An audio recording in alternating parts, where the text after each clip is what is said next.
Have you ever seen a cool car in the distance and got up close to it just to see that it's been ruined by the owner?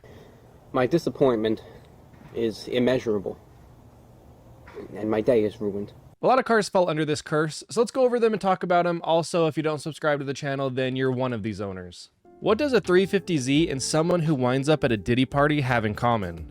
They both have been wrongfully touched. These cars on paper are a car enthusiast's dream, a two-seater 3.5-liter V6 making 300 horsepower just for Toby to get his hands on it and decide he wants to go eBay wide body with mismatched paint.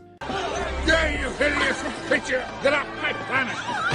You're more likely to see a good new Fast and the Furious movie than you are to see a clean 350Z. The common ones you will find have messed up paint, hood vents, ugly wheels, Lambo doors, and a slew of eBay parts thrown on it. What is sad is the 350Z is a great car, honestly. I would say it's even one of the best cars for anyone new into the car scene who needs a starter, sports car.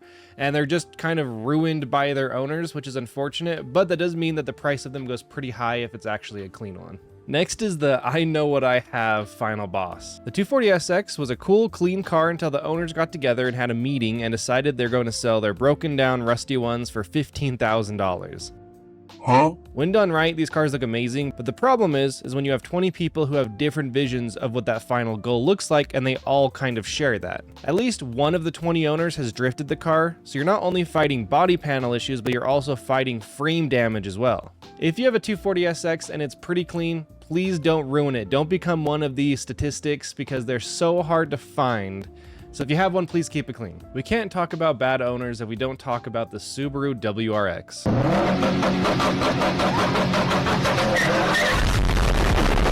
These cars are either very tastefully done with a nice set of wheels and an exhaust, or it's an AutoZone special. They have every aero piece ever made. Lips, diffuser, canards, huge wing, and shark fins just to barely have 200 horsepower. If you look up WRX on Marketplace right now, you will find almost all of them just need a tune-up as if it isn't just a ticking time bomb driving down the road. SpongeBob! There's a bomb strapped to my chest! Again, they can be very nice and I love a good looking one, and I would say more often than not they are fairly clean, but when they're bad, they're really bad. Another VQ to add to the list is the Infiniti G35. Forget a choir, your G35 can play trumpets all day long.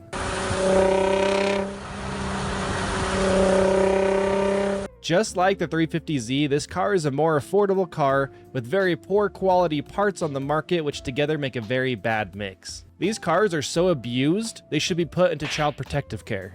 It is supposed to be the more upscale version of the 350Z with more upscale owners, but that is so far from the truth. It has enough power to have fun with, and it has a nice interior, so it's sad the way these cars ended up and the way they get ruined by their owners. Typical modifications are a straight piped exhaust, ugly wheels, cheap tint, aero pieces, and ugly wings. Seeing a clean G35 is more likely than you ever seeing your dad again. The Volkswagen GTI is a given for this list. It doesn't matter what generation we're talking about, GTI owners transcend time just to make them look bad. I think people saw the actually cool Harlequin GTI with purposely different colors and took it to heart, because I've maybe seen a handful of GTIs that all have one color. They can sound good, but they're always straight piped and sound horrible. I feel like GTI owners have a sickness that only make them pick the ugliest wheel choice of all time to have on their cars as well. And they're always slammed, which can look good, but more often than not, they're slammed to the ground, fenders are ruined, wheels are all curb rashed, the whole car just doesn't look how it's supposed to look. The car that most people think about when they think about a list like this is the Honda Civic, so we have to add it to the list.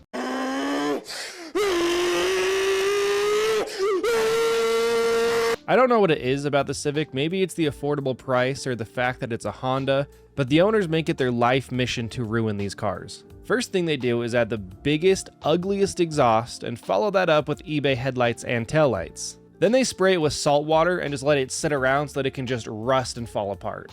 You can hear the Civic screaming for its life to no avail because the owner just comes home and puts a huge eBay wing on it instead. All of that work just for it to be stolen in the middle of the night anyway.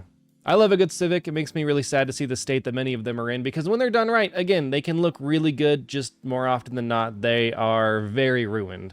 Here's a quick list of cars that aren't as bad as the other cars on this list, but they still have their own problems, so I think we should go over them. The E36 owners, who slam their car so low that it ruins the fenders, especially if it's an M3. The B5 owners, who haven't done any maintenance and only care about looks. Any BMW owner who up-badges their car, they should be a prison sentence at least, or be sent to hell, one of the two. Stop it. Get some help.